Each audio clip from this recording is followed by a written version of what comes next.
Hello everyone, I hope you are doing well. In this video, we start our new topic, that is object oriented programming. Oops, that is nothing but oops. So, क्या है object oriented programming, क्या approach क्या है हम देखेंगे। सबसे पहले हम जान लेते हैं कि ऑब्जेक्ट ओरिएंटेड प्रोग्रामिंग और सीक्वेंशियल प्रोग्रामिंग क्या है, स्ट्रक्चर प्रोग्रामिंग क्या है। Okay,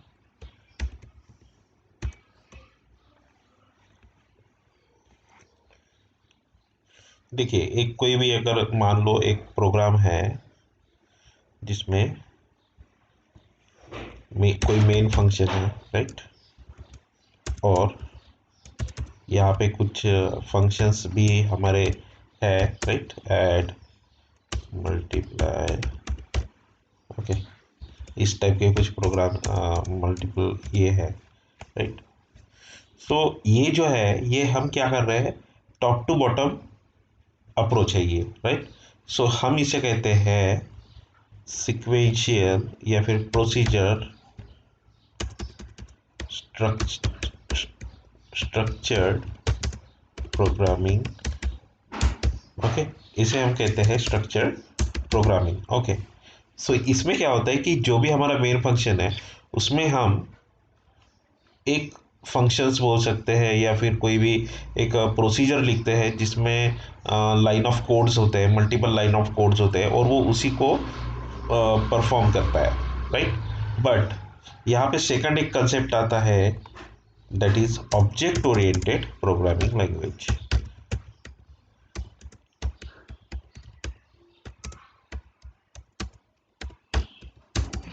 programming, okay, second concept आता है ऑब्जेक्ट ओरिएंटेड प्रोग्रामिंग।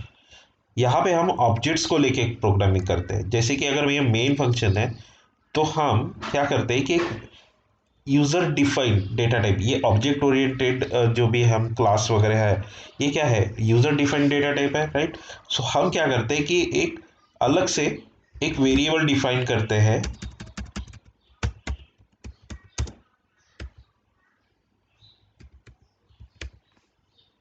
एक क्लास डिफाइन करते हैं जिसमें हम उस वेरिएबल्स के रिलेटेड कुछ प्रोसीजर डालते हैं, और उस क्लास के वेरिएबल को हम यूज़ करते हैं मेन फंक्शन में फॉर वेरियस पर्पस। अब उसके पर्पस अलग अलग हो सकते हैं, हर इसका एक पर्पस होता है, राइट। सो जैसे कि ऐड फंक्शन है तो उसका एक पर्पस है, बट जो फर्स्ट है, अब जैसे हम यहाँ पे इंट यूज़ कर रहे थे, इंट की जगह हम यहाँ पे यूज़ करेंगे कोई भी वेरिएबल जिसको लेके हम एक ऑब्जेक्ट क्लास क्रिएट करेंगे, और उस क्लास के ऑब्जेक्ट को हम इसे कहते हैं ऑब्जेक्ट, उस ऑब्जेक्ट को यूज़ करेंगे प्रोग्राम में। जैसे कि फर्स्ट अगर मैं ये B1 बोलता हूँ तो that is the object of that first class. Okay, so ये जो B है ये क्या है, ऑब्जेक्ट है। मतलब क्या करता है कि इस क्लास फर्स्ट में इस ब्लॉक में जितना भी वेरिएबल या जितना भी डेटा है वो उसके फंक्शनलिटीज को यूज करता है इस वेरिएबल के through, right. So that is the object. Okay, so object कुछ भी हो सकता है। जैसे कि आप मान लो, अभी देखिए, इसमें दो चीज़ें होती है, ऑब्जेक्ट को लेके दो चीज़ें होती है। ऑब्जेक्ट क्या होता है, कुछ भी हो सकता है, जैसे कि किसी का नाम, कोई भी हो सकता है, पर्सन, बैंक, इंस्टीट्यूशन,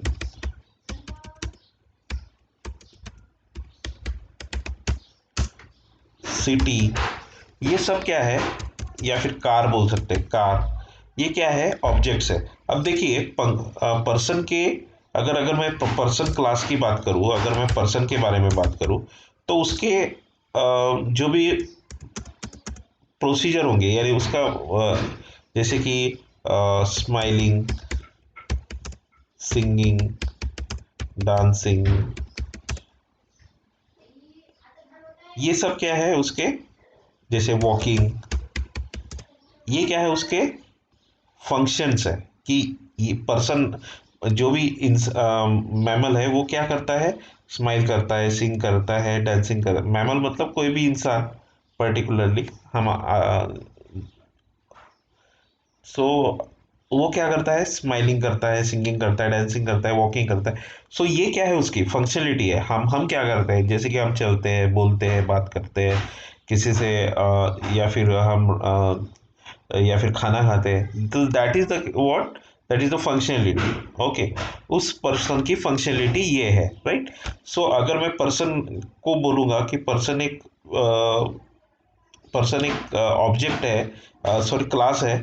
सो उसके फंक्शनलिटीज कौन कौन से होंगे, singing, smiling, singing, dancing, walking. Okay, और अगर मैं यहाँ पे यूज करता हूँ फंक्शन किसी पर्सन को,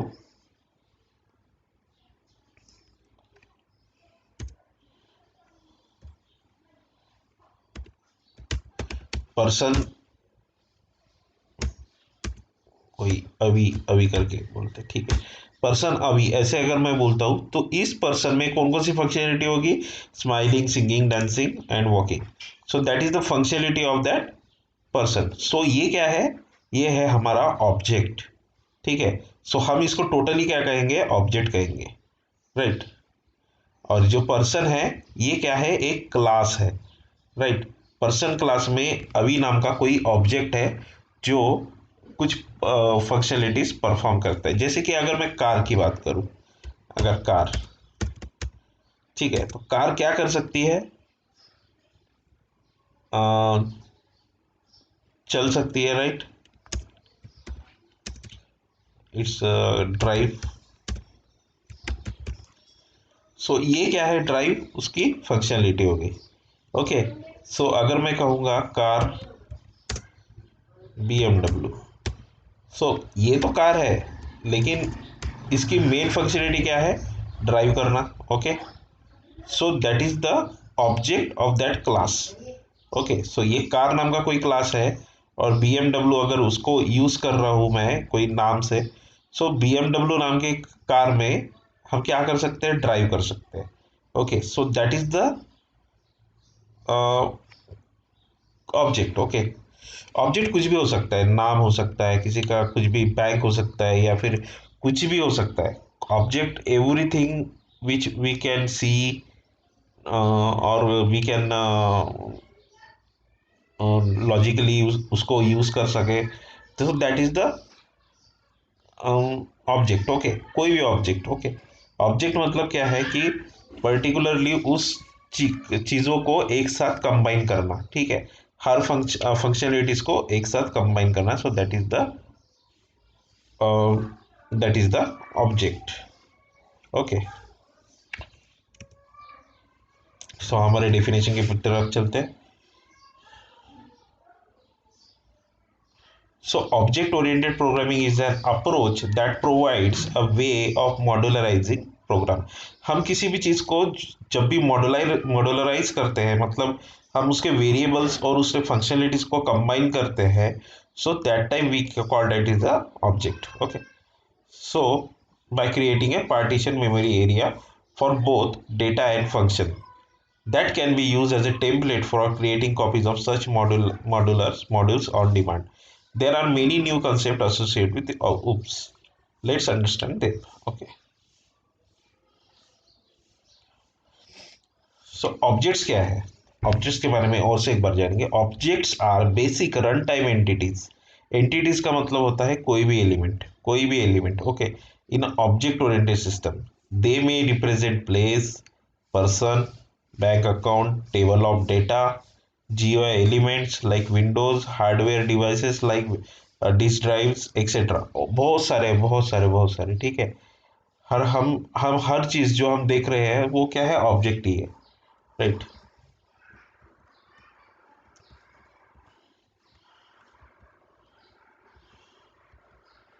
सो इसके पहले कंसेप्ट को जान लेते हैं।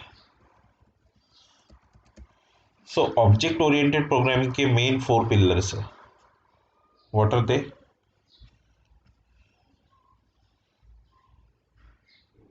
यही पे लिखेंगे, ठीक है।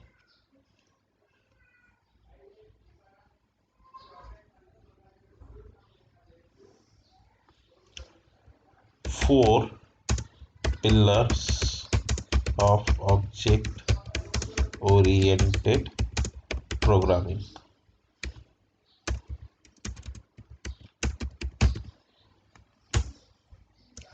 That what are they. आप अभी समझ लो, जब हम प्रोग्राम करेंगे उसको हम प्रॉपरली समझेंगे। Okay, data hiding, second is data in data encapsulation, third is data abstraction, and fourth is inheritance। हम हर चीज को आराम से समझेंगे, ठीक है। डेटा हाइडिंग, अगर ये 4 चीजें आ गई, पूरे उप्स कॉन्सेप्ट आपको आ गए, समझ लो, ठीक है। सो ये जो है हमें इसे प्रॉपरली समझना है।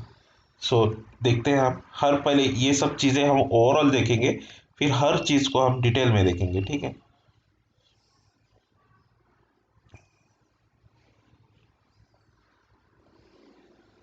सो देखिए, अभी ऑब्जेक्ट्स के लिए देखिए, अभी देखिए ऑब्जेक्ट्स नाम का कोई स्टूडेंट नाम का ऑब्जेक्ट है, राइट। सो उसका डेटा क्या होगा, नेम होगा, डेट ऑफ बर्थ होगा, मार्क्स होंगे, राइट। और उसके फंक्शन, उसे मिलने वाले टोटल मार्क्स, उसका average, right. So that is their functions. या फिर उसका रिजल्ट जो भी होगा, अगर स्टूडेंट का रिकॉर्ड है तो, right. So that is the function. So data और फंक्शन को मिला के जो हम एक, जो जो भी हम क्रिएट करते हैं, हम उसे कहते हैं object, right. So it is the combination of data and functions. Okay, हम डेटा और फंक्शन, जैसे कि हम वेरिएबल और फंक्शंस को अलग अलग यूज़ कर रहे थे अभी तक। क्या कर रहे थे कि वेरिएबल को अलग यूज़ कर रहे थे, डेटा को, फंक्शंस को अलग यूज़ कर रहे थे। इसमें ऐसा नहीं होगा, इसमें हम डेटा और फंक्शंस दोनों को एक साथ यूज़ करेंगे, राइट।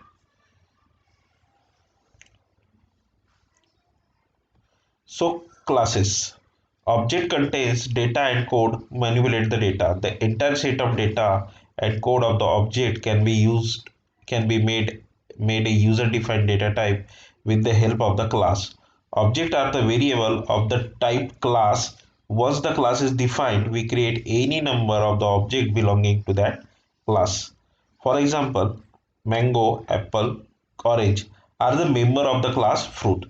अब ये जो देखिए तीनों यहाँ पे एग्जांपल देखे हैं कि क्लास क्या होता है, राइट।